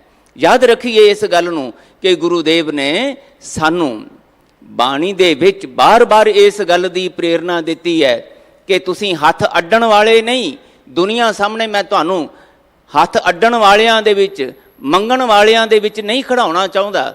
ਮੈਂ ਉਸ ਸ਼੍ਰੇਣੀ ਵਿੱਚ ਨਹੀਂ ਜਿੱਥੇ ਦੁਨੀਆ ਦੇ ਮੁਤਾਜ ਬਣ ਕੇ ਤੁਸੀਂ ਜੀਓ। ਮੁਤਾਜੀ ਤੇ ਸਿਰਫ ਕੇਵਲ ਤੇ ਕੇਵਲ ਗੁਰੂ ਦੀ ਤੇ ਵਾਹਿਗੁਰੂ ਦੀ ਹੋਵੇ, ਮੰਗਣਾ ਤੇ ਕੇਵਲ ਗੁਰੂ ਕੋਲੋਂ, ਵਾਹਿਗੁਰੂ ਕੋਲੋਂ ਹੋਵੇ, ਦੁਨੀਆ ਦੇ ਕੋਲੋਂ ਨਹੀਂ। ਤੇ ਇਹਦੇ ਲਈ ਤੁਹਾਡੇ ਕੋਲ ਇੰਨੀ ਸਮਰੱਥਾ ਹੋਵੇ, ਗੁਰੂ ਦੇ ਸ਼ਬਦ ਰਾਹੀਂ ਇਹੋ ਜਿਹੀ ਸਮਝ ਹੋਵੇ ਤੁਹਾਡੇ ਕੋਲ ਕਿ ਤੁਸੀਂ ਕਿਰਤ ਕਰਦਿਆਂ ਵੰਡ ਛਕ ਸਕੋ, ਦੂਜਿਆਂ ਨੂੰ ਦੇਣ ਜੋਗੇ ਹੋਵੋ। ਦੁਨੀਆ ਕੋਲੋਂ ਮੰਗਣ ਵਾਸਤੇ ਨਹੀਂ, ਦੁਨੀਆ ਨੂੰ ਕੁਝ ਦੇਣ ਜੋਗੇ ਹੋਵੋ। ਇਸ ਕਰਕੇ ਤੁਹਾਡੀ ਕੀਰਤ ਨਾਲ ਜੁੜ ਕੇ ਇਸ ਤਰ੍ਹਾਂ ਦੀ ਹੋਵੇ ਕਿ ਤੁਸੀਂ ਵੰਡ ਕੇ ਛਕ ਸਕੋ। ਤੇ ਵੰਡ ਕੇ ਤੇ ਤਦੋਂ ਹੀ ਛਕੋਗੇ ਨਾ ਜੇ ਤੁਹਾਡੇ ਕੋਲ ਕੁਝ ਆਪਣੇ ਕੋਲ ਕਮਾਇਆ ਖੱਟਿਆ ਹੋਵੇਗਾ, ਧਨ ਪਦਾਰਥ ਹੋਣਗੇ, ਤੁਹਾਡੇ ਕੋਲ ਸੁਖ ਸਾਧਨ ਹੋਣਗੇ। ਤੇ ਜੇ ਨਹੀਂ ਹੈ ਤੇ ਦੁਨੀਆ ਦੇ ਨਾਲ ਤੇ ਕੀ ਵੰਡ ਕੇ ਛਕਣਾ? ਤੁਸੀਂ ਆਪਣੇ ਘਰ ਦੇ ਵਿੱਚ ਵੀ ਕੋਈ, ਆਪਣੇ ਘਰ ਦੇ ਜੀ ਜਿਹੜੇ ਨੇ ਉਹਨਾਂ ਨਾਲ ਵੀ ਤੁਸੀਂ ਸੁੱਖ ਸੰਤੁਸ਼ਟੀ ਨਾਲ ਜੀਵਨ ਬਸਰ ਨਹੀਂ ਕਰ ਸਕਦੇ। ਘਰ ਕੋਈ ਆ ਵੀ ਗਿਆ ਤੇ ਉਸ ਦੀ ਤੁਸੀਂ ਆਓ ਭਗਤ ਨਹੀਂ ਕਰ ਸਕਦੇ ਜੇ ਤੁਹਾਡੇ ਕੋਲ ਸੁਖ ਸਾਧਨ ਨਹੀਂ ਹਨ। ਜੇ ਤੁਹਾਡੇ ਕੋਲ ਕੋਈ ਧਨ ਦੌਲਤ ਨਹੀਂ ਹੈ, ਪਦਾਰਥ ਨਹੀਂ ਹੈ, ਤੇ ਆਏ ਹੋਏ ਘਰ ਦੇ ਵਿੱਚ ਮਹਿਮਾਨ ਨੂੰ ਵੀ ਤੁਸੀਂ ਮਾਣ ਆਦਰ ਨਹੀਂ ਦੇ ਸਕਦੇ, ਕੁਝ ਛਕਾ ਨਹੀਂ ਸਕਦੇ, ਉਸ ਦੀ ਆਓ ਭਗਤ ਨਹੀਂ ਕਰ ਸਕਦੇ। ਬੜੇ ਪਿਆਰੇ ਪ੍ਰਮਾਣ ਬਾਣੀ ਦੇ ਵਿੱਚ ਦਿੱਤੇ ਨੇ।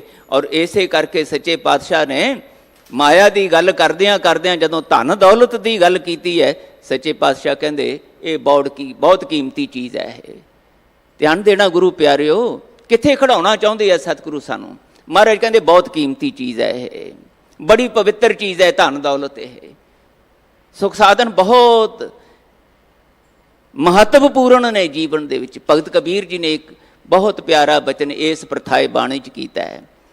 साहब ने माया की धन की दौलत की गल करदियां प्रमाण दिता, कहंदे ये घर की शोभा है, ये जिहड़ा धन पदार्थ है ना ये घर की शोभा, ते जे ये ना होवे ना ते शोभनीक नहीं रहिंदा बंदा, मान प्यार नहीं मिलता उसनूं। साहब कहंदे गृह शोभा जाके रे नाहे, आवत पईया खुदे जाहे। जे ये घर की शोभा भाव धन पदार्थ तुहाडे कोल ना होण, सुख साधन घर दे विच ना होण, पईया भाव प्राहुणा मेहमान घर विच आ गए ते उस दी सेवा भगती कित्थां, उसदी सेवा किवें करोगे, मान किवें करोगे ओहदा? कोई छकण छकाउण वास्ते तुहाडे कोल महाराज कहंदे आवत पईया खुदे जाहे। खुदे दा भाव ਉਹ असंतुष्ट हो के जाएगा। घर आया साढ़े कोई चाह हुंदा है, चाह पानी पुछदे हाँ असीं, बैठो प्रशादा तैयार करिए, कुछ छकण वास्ते कुछ 100 तरीके नाल असीं प्यार सत्कार च पुछदे हाँ। पर महाराज कहंदे जे होएगा पल्ले घर कुछ होएगा ते तां ही छकाओगे ना, गल्लां नाल ते नहीं सरना। ते जे अगला हुण मंग लवे प्रशादा चाह पानी ते फिर जे घर विच होएगा ही नहीं ते दातार जी कहंदे असंतुष्ट जाएगा ना, ते घर वाले नूं भी शर्मिंदगी होएगी, संतोख नहीं होएगा। जे किते हुंदा घर विच ते मेहमान नूं कुछ आदर सत्कार दे सकदे, कुछ छका सकदे। महाराज कहंदे गृह शोभा जाके रे नाहे, आवत पईया खुदे जाहे, वाकै अंतर नहीं संतोख, बिन सुहागन लागै दोख। पातशाह कहंदे ना होवे ना ते दोष आउंदा। गए सीगे, चाह पानी भी नहीं पुछिया, आओ भगत भी नहीं कीती।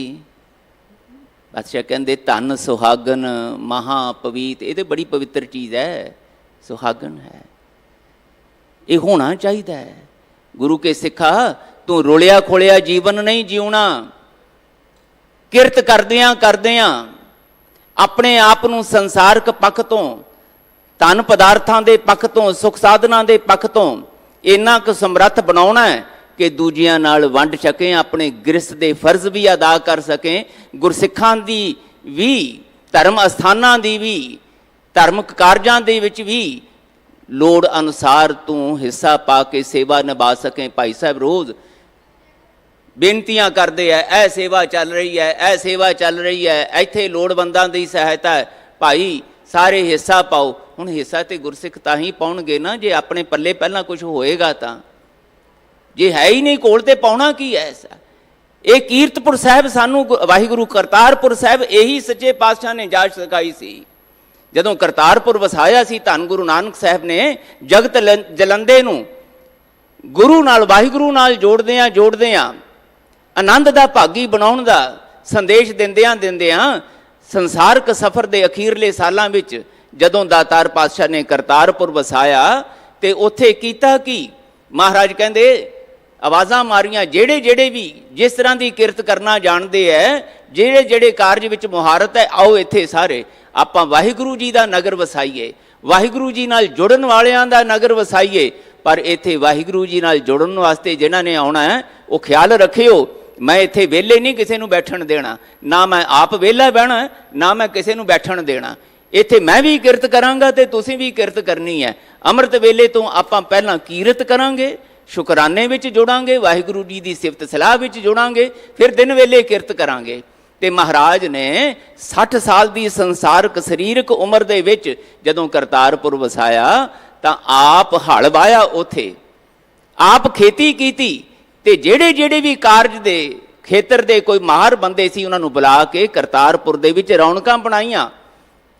पर वेला नहीं, सवेरे भी किरत करनी है, वाहिगुरू कीरत करनी है, शाम नूं भी कीरत करनी है, उठदियां बैठदियां भी हाथ पाओ कर काम सब चीत निरंजन नाल वाली अवस्था विच विचरना ते फिर वंड के छकना है।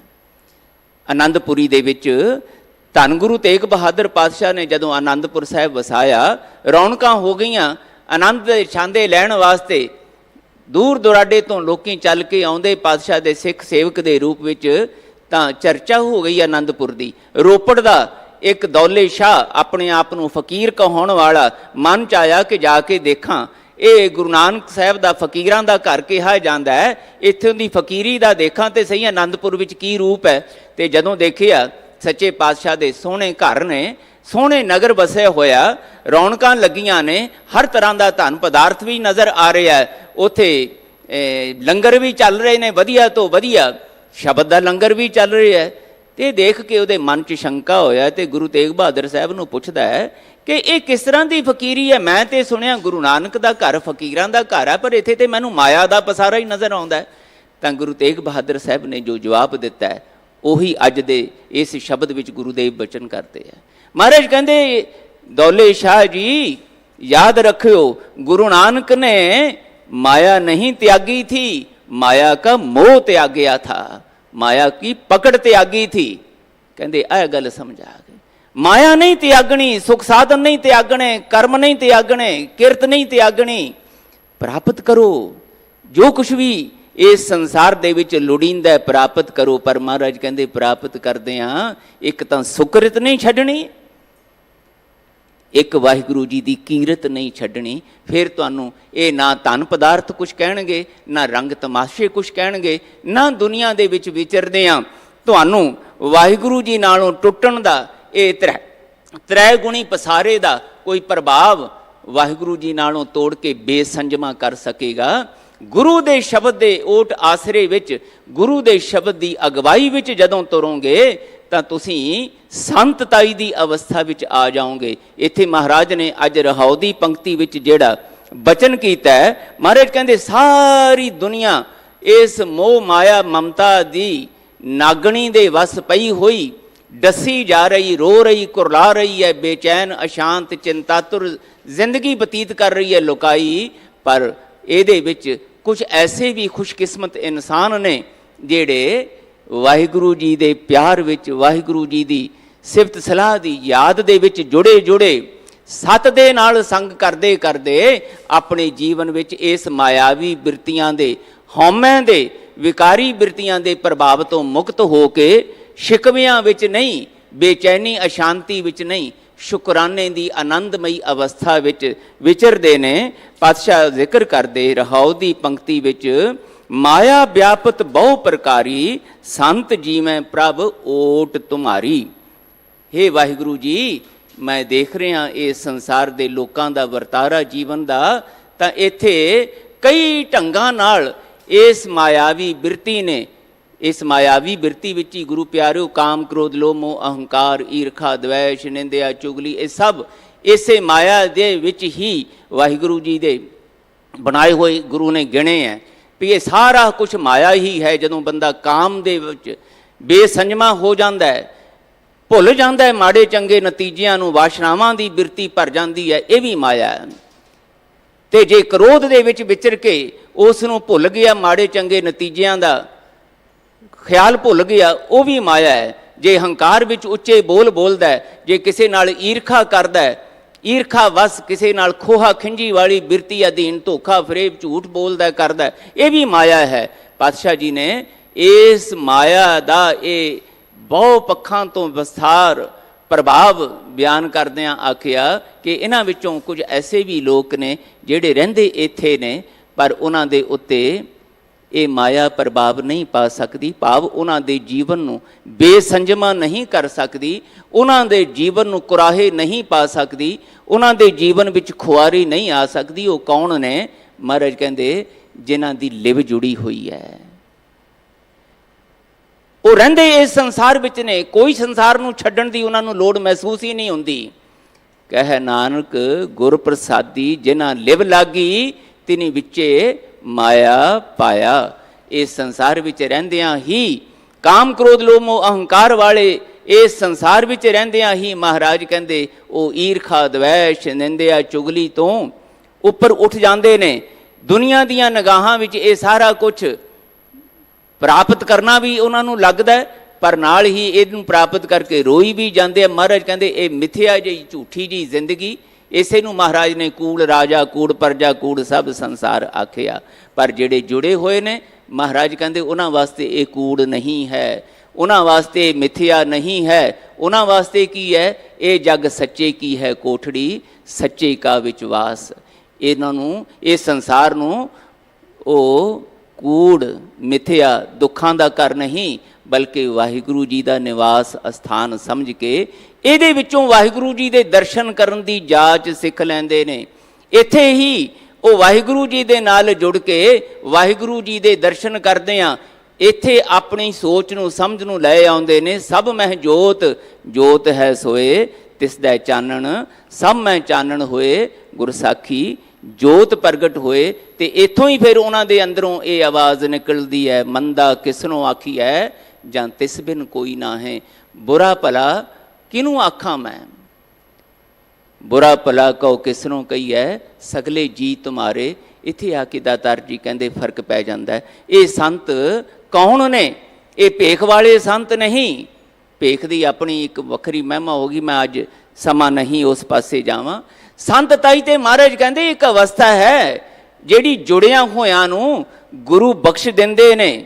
ਸਫਲ ਦਰਸ਼ਨ ਪੇਖਤ ਪੁਨੀਤ, ਪਰਸਤ ਚਰਨ ਗਤ ਨਿਰਮਲ ਰੀਤ, ਭੇਟਤ ਸੰਗ ਰਾਮ ਗੁਣ ਰਵੇ, ਪਾਰ ਬ੍ਰਹਮ ਕੀ ਦਰਗਾਹ ਗਵੇ, ਸੁਨ ਕਰ ਬਚਨ ਕਰਨੇ ਆਗਾਨੇ, ਮਨ ਸੰਤੋਖ ਆਤਮ ਪਤਿਆਨੇ, ਪੂਰਾ ਗੁਰ ਅਖਿਓ ਜਾ ਕਾ ਮੰਤਰ, ਅੰਮ੍ਰਿਤ ਦ੍ਰਿਸ਼ਟ ਪੇਖੈ ਹੋਏ ਸੰਤ।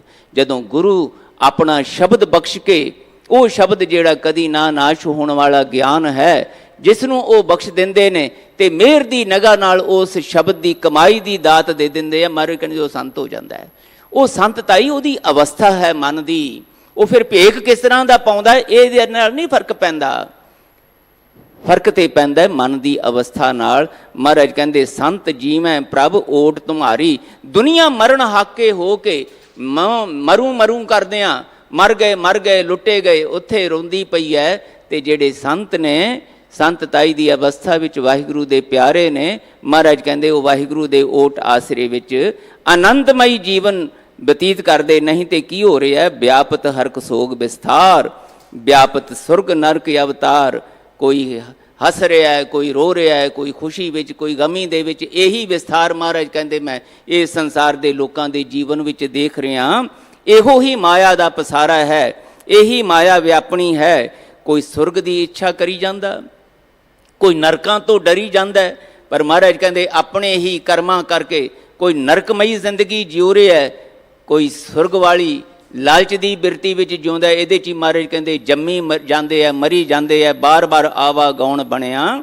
ਵਿਆਪਤ ਧਨ ਨਿਰਧਨ ਪੇਖ ਸ਼ੋਭਾ, ਕਦੀ ਧਨ ਦੀਆਂ ਇੱਛਾਵਾਂ ਲੈ ਕੇ, ਧਨ ਪ੍ਰਾਪਤ ਕਰਕੇ ਫਿਰ ਦੁਨੀਆ ਤੇ ਆਪਣਾ ਹੰਕਾਰ ਜਤਾਉਂਦਾ ਹੈ, ਦੇਖੋ ਮੇਰੇ ਕੋਲ ਐ, ਮੇਰੇ ਕੋਲ ਐ। ਮਹਾਰਾਜ ਕਹਿੰਦੇ ਫਿਰ ਇੱਕ ਪਾਸੇ ਇਹ ਮੈਂ ਦੀ ਬਿਰਤੀ, ਤੇ ਜਦੋਂ ਕੁਛ ਖੁੱਸ ਜਾਂਦਾ ਹੈ ਫਿਰ ਰੋਣ ਧੋਣ ਦੀ ਬਿਰਤੀ। ਮਹਾਰਾਜ ਕਹਿੰਦੇ ਜਬ ਕਿਛ ਪਾਵੈ ਤਬ ਗਰਭ ਕਰਤ ਹੈ, ਮਾਇਆ ਗਈ ਤਬ ਰੋਵਨ ਲਗਤ ਹੈ। ਇਹ ਸਾਹਿਬ ਜੀ ਕਹਿੰਦੇ ਇਹ ਹਰਕ ਸੋਗ ਦਾ ਤੇ ਇਸ ਤਰ੍ਹਾਂ ਦੀ ਇਹ ਬਾਰ-ਬਾਰ ਦੀ ਭਟਕਣਾ ਵਾਲੀ ਜ਼ਿੰਦਗੀ ਦਾ, ਤੇ ਫਿਰ ਨਾਲ ਮਿਲ ਜਾਵੇ ਮੈਨੂੰ ਕੁਛ ਤੇ ਫਿਰ ਦੁਨੀਆ ਮੇਰੀ ਵਾਹ ਵਾਹ ਕਰੇ, ਇਹਨੂੰ ਦੇਖ ਦੇਖ ਕੇ ਫਿਰ ਮੈਂ ਪ੍ਰਸੰਨ ਹੋਵਾਂ। ਮਹਾਰਾਜ ਕਹਿੰਦੇ ਇਹ ਬਿਰਤੀ ਹੈ ਮਾਇਆਵੀ ਬਿਰਤੀ। ਇਹਦੇ ਵਿੱਚ ਉਹਨੂੰ ਕਦੀ ਰੱਬ ਨਹੀਂ ਚੇਤੇ ਆਉਂਦਾ, ਸ਼ੁਕਰਾਨਾ ਨਹੀਂ ਚੇਤੇ ਆਉਂਦਾ। ਜੇ ਕਿਤੇ ਸਤਸੰਗ ਵੀ ਕਰਾਉਣਾ ਹੈ ਘਰ ਦੇ ਵਿੱਚ, ਜੇ ਘਰ ਦੇ ਵਿੱਚ ਕੋਈ ਸਮਾਗਮ ਵੀ ਰਖਾਉਣਾ ਹੈ, ਅਖੰਡ ਪਾਠ ਵੀ ਰਖਾਉਣਾ ਹੈ, ਤੇ ਇਸੇ ਗੱਲ ਦਾ ਹੀ ਫਿਕਰ, ਕੌਣ ਆਇਆ ਕੌਣ ਨਹੀਂ ਆਇਆ, ਕਿਸ ਤਰ੍ਹਾਂ ਇਹਨਾਂ ਨੂੰ ਖੁਸ਼ ਕਰਨਾ ਹੈ, ਵਾਹਿਗੁਰੂ ਜੀ ਸਤਿਗੁਰੂ ਜੀ ਖੁਸ਼ ਹੋਏ ਕਿ ਨਹੀਂ ਹੋਏ, ਇਸ ਪਾਸੇ ਵੱਲ ਨਹੀਂ ਧਿਆਨ। ਮਹਾਰਾਜ ਕਹਿੰਦੇ ਦੁਨੀਆ ਦੀ ਸ਼ੋਭਾ ਦੀ ਪਰਵਾਹ, ਬਸ ਇੱਥੇ ਹੀ ਮੂਲ ਬਿਆਦੀ ਵਿਆਪਸ ਲੋਭਾ। ਦੁਨੀਆ ਦੇ ਇਸ ਲੋਭ ਲਾਲਚ ਵਿੱਚ ਗਰਸਿਆ ਹੋਇਆ ਮੂਲ ਬਿਆਦੀ, ਬਿਆਦੀ ਭਾਵ ਦੁਨੀਆ ਦੇ ਝਗੜੇ ਕਲੇਸ਼ ਰੋਗਾਂ ਦਾ ਸ਼ਿਕਾਰ ਹੋਣ ਕਰਨ ਵਾਲੀ ਇਹ ਤ੍ਰਿਸ਼ਨਾਲੂ ਬਿਰਤੀ, ਇਹਦਾ ਸ਼ਿਕਾਰ ਹੋਇਆ ਇਸ ਮਾਇਆਵੀ ਬਿਰਤੀ ਵਿੱਚ ਰੋਂਦਾ ਧੋਂਦਾ ਜੀਵਨ ਬਤੀਤ ਕਰਦਾ ਪਿਆ ਸੰਸਾਰ। ਮਾਇਆ ਵਿਆਪਤ ਬਹੁ ਪ੍ਰਕਾਰੀ। ਮਹਾਰਾਜ ਕਹਿੰਦੇ ਇੱਦਾਂ ਕਈ ਤਰੀਕਿਆਂ ਨਾਲ ਇਹ ਮਾਇਆ ਸੰਸਾਰ ਨੂੰ ਵਿਆਪ ਰਹੀ ਹੈ। ਸੰਤ ਜੀ ਮੈਂ ਪ੍ਰਭ ਓਟ ਤੁਮਾਰੀ।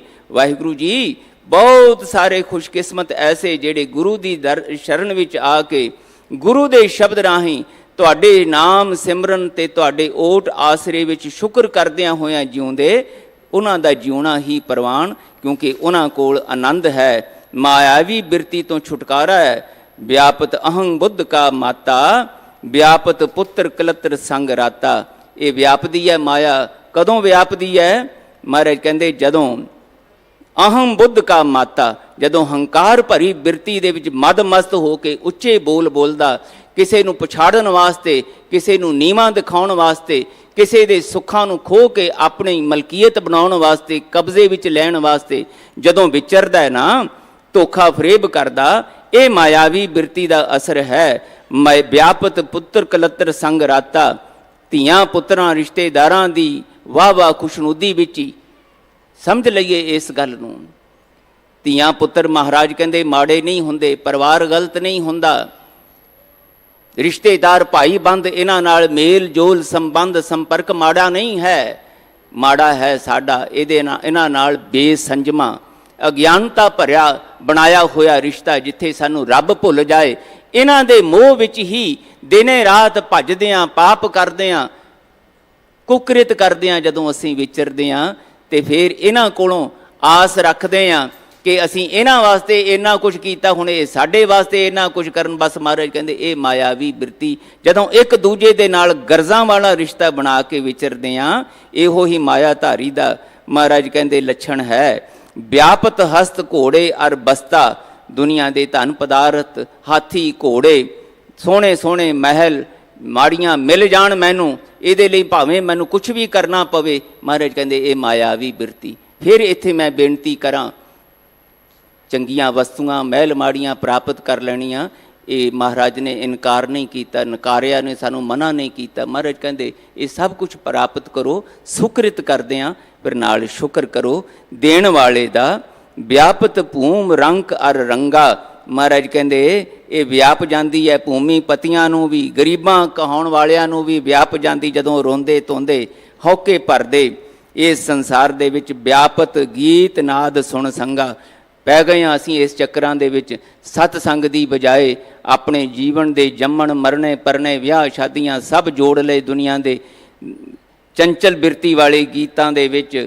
ਭਾਈ ਸਾਹਿਬ ਰੋਜ਼ ਕਹਿੰਦੇ ਆ ਗੁਰੂ ਨਾਲ ਜੋੜਿਆ ਕਰੋ, ਗੁਰੂ ਦੀ ਮੱਤ ਵਿੱਚ ਜੋੜਿਆ ਕਰੋ, ਪਰ ਨਹੀਂ, ਅਸੀਂ ਫਿਰ ਉਸੇ ਤਰ੍ਹਾਂ ਦੇ ਦਿਖਾਵੇ ਆਪਣੀਆਂ ਅਮੀਰੀਆਂ ਦੇ ਤੇ ਜੁੜ ਗਏ ਉਹਨਾਂ ਦੇ ਨਾਲ। ਲੋਕਾਂ ਨੂੰ ਜਦੋਂ ਭਾਈ ਸਾਹਿਬ ਕਿਤੇ ਕਹਿਣ ਭਾਈ ਇਹ ਨਾ ਕਰਿਆ ਕਰੋ ਚੰਚਲਤਾ ਵਾਲੇ ਰੰਗ ਤਮਾਇਆ, ਕੋਈ ਜੀ ਕਰੀਏ ਜੀ ਕਿ ਵਿਆਹ ਕੋਈ ਰੋਜ਼ ਰੋਜ਼ ਥੋੜ੍ਹਾ ਹੋਣਾ, ਮੁੰਡਾ ਕੋਈ ਰੋਜ਼ ਰੋਜ਼ ਥੋੜ੍ਹਾ ਜੰਮਣਾ ਹੈ, ਇਹ ਰੋਜ਼ ਰੋਜ਼ ਥੋੜ੍ਹਾ ਆਉਣਾ ਹੈ, ਕਰ ਲੈਣ ਦਿਓ ਬਸ। ਮਹਾਰਾਜ ਕਹਿੰਦੇ ਇਹੋ ਹੀ ਤੁਹਾਡੀ ਮਾਇਆਵੀ ਬਿਰਤੀ ਦਾ ਪ੍ਰਗਟਾਵਾ ਹੈ। ਜਦੋਂ ਤੁਹਾਨੂੰ ਗੁਰੂ ਦਾ ਸ਼ੁਕਰਾਨਾ ਭੁੱਲ ਜਾਂਦਾ ਹੈ, ਦੁਨੀਆ ਦੀ ਪ੍ਰਵਾਹ ਰਹਿ ਜਾਂਦੀ ਹੈ। ਪੰਜ ਦੂਤ ਵਿਆਪਤ ਅੰਧਿਆਰ, ਇਸ ਅਗਿਆਨਤਾ ਦੇ ਹਨੇਰੇ ਵਿੱਚ ਜਦੋਂ ਕਾਮ ਕ੍ਰੋਧ ਲੋਭ ਮੋਹ ਹੰਕਾਰ ਤੁਹਾਡੇ ਉੱਤੇ ਪ੍ਰਭਾਵ ਪਾਉਂਦਾ ਹੈ, ਗੁਰੂ ਦਾ ਸ਼ਬਦ ਜਿਹੜਾ ਹੈ ਉਹ ਪਿੱਛੇ ਰਹਿ ਜਾਂਦਾ ਹੈ, ਗੁਰੂ ਦਾ ਗਿਆਨ ਪਿੱਛੇ ਰਹਿ ਜਾਂਦਾ ਹੈ। ਇਹ ਮਾਇਆਵੀ ਬਿਰਤੀ ਵਿਆਪਤ ਕਰਮ ਕਰੈ ਹਉ ਫਾਸਾ, ਹਉ ਦੇ ਵਿੱਚ ਫਸ ਕੇ ਜਦੋਂ ਮਹਾਰਾਜ ਕਹਿੰਦੇ ਤੁਸੀਂ ਕਰਮ ਕਰਦੇ ਹੋ, ਇਹ ਮਾਇਆਵੀ ਬਿਰਤੀ ਹੈ। ਵਿਆਪਤ ਗ੍ਰਸਤ ਵਿਆਪਤ ਉਦਾਸਾ,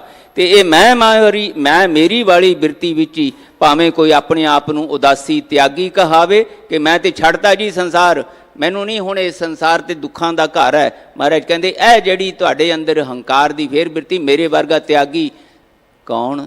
ਇਹ ਵੀ ਮਹਾਰਾਜ ਕਹਿੰਦੇ ਮਾਇਆਵੀ ਬਿਰਤੀ। ਆਚਾਰ ਵਿਵਹਾਰ ਵਿਆਪਤ ਇਹ ਜਾਤ, ਜਿਹੜਾ ਇਸ ਹੰਕਾਰੀ ਬਿਰਤੀ ਅਧੀਨ ਆਚਾਰ ਵਿਵਹਾਰ ਹੈ ਤੇ ਫਿਰ ਆ ਜ਼ਾਤਾਂ ਦਾ ਹੰਕਾਰ ਸਭ ਮਹਾਰਾਜ ਕਹਿੰਦੇ ਇਹ ਮਾਇਆਵੀ ਬਿਰਤੀ ਦੇ ਲੱਛਣ ਨੇ। ਸਭ ਕੁਛ ਵਿਆਪਤ ਬਿਨ ਹਰ ਰੰਗ ਰਾਤ, ਜਿੱਥੇ ਵੀ ਮਹਾਰਾਜ ਕਹਿੰਦੇ ਯਾਦ ਰੱਖਿਓ ਵਾਹਿਗੁਰੂ ਜੀ ਦੇ ਪਿਆਰ ਦਾ ਰੰਗ ਨਹੀਂ ਹੈ ਬਿਰਤੀ ਦੇ ਅੰਦਰ, ਸੁਰਤੀ ਅੰਦਰ, ਇੱਥੇ ਫਿਰ ਮਾਇਆ ਨੇ ਆਪਣਾ ਪ੍ਰਭਾਵ ਕਾਮ ਕ੍ਰੋਧ ਲੋਭ ਮੋਹ ਹੰਕਾਰ ਨੇ ਪਾਉਣਾ ਹੈ। ਸੰਤਨ ਕੇ ਬੰਧਨ ਕਾਟੇ ਹਰ ਰਾਏ, ਤਾਕੋ ਕਹਾਂ ਵਿਆਪੈ ਮਾਏ। ਨਤੀਜਾ ਸੁਣਾਉਂਦੇ ਹੈ ਜਦੋਂ ਗੁਰੂ ਨਾਲ ਜੁੜਦੇ ਹੋ, ਗੁਰੂ ਦੀ ਬਿਰਤੀ, ਗੁਰੂ ਦਾ ਸ਼ਬਦ ਜਦੋਂ ਆਪਣੀ ਬਿਰਤੀ ਵਿੱਚ ਧਾਰਨ ਕਰਦੇ ਹੋ, ਮਹਾਰਾਜ ਕਹਿੰਦੇ ਉੱਥੇ ਇਹ ਮਾਇਆ ਨਹੀਂ ਵਿਆਪ ਸਕਦੀ। ਉੱਥੇ ਮਾਇਆਵੀ ਬੰਧਨ ਸਤਿਗੁਰੂ ਕੱਟ ਦਿੰਦੇ ਆਪਣੇ ਸ਼ਬਦ ਸਦਕਾ। ਕਹੋ ਨਾਨਕ ਜਿਨ ਧੂਰ ਸੰਤ ਪਾਈ, ਤਾਂ ਕੈ ਨਿਕਟ ਨਾ ਆਵੈ ਮਾਈ। ਜਿਹੜੇ ਵੀ ਮਹਾਰਾਜ ਕਹਿੰਦੇ ਗੁਰੂ ਦੇ ਪਿਆਰਿਆਂ ਦੇ ਨਾਲ ਬੈਠ ਕੇ, ਨਾਮ ਰਸੀਆਂ ਦੇ ਨਾਲ ਬੈਠ ਕੇ ਨਿਮਰਤਾ ਵਾਲਾ ਰਿਸ਼ਤਾ ਉਹਨਾਂ ਨਾਲ ਬਣਾਉਂਦੇ ਹੈ, ਉਹਨਾਂ ਦੇ ਅੰਦਰ ਦੀ ਇਸ ਮਾਇਆਵੀ ਬੰਧਨਾਂ ਵਾਲੀ ਮੱਤ ਨੂੰ, ਮਨੋ ਅਵਸਥਾ ਨੂੰ ਗੁਰੂ ਸਾਹਿਬ ਦੂਰ ਕਰ ਦਿੰਦੇ ਹੈ। ਉਹਨਾਂ ਨੂੰ ਫਿਰ ਹਰਖ ਸੋਗ, ਇਹ ਚਿੰਤਾ ਫਿਕਰ ਡਰ ਸਹਿਮ ਇਹਦੇ ਵਿੱਚ ਨਹੀਂ, ਬਲਕਿ ਵਾਹਿਗੁਰੂ ਜੀ ਦੇ ਸ਼ੁਕਰ ਵਿੱਚ ਜਿਉਣਾ ਆ ਜਾਂਦਾ ਹੈ। ਉੱਥੇ ਹੀ ਆਨੰਦ ਹੈ, ਉੱਥੇ ਹੀ ਸੁੱਖ ਹੈ।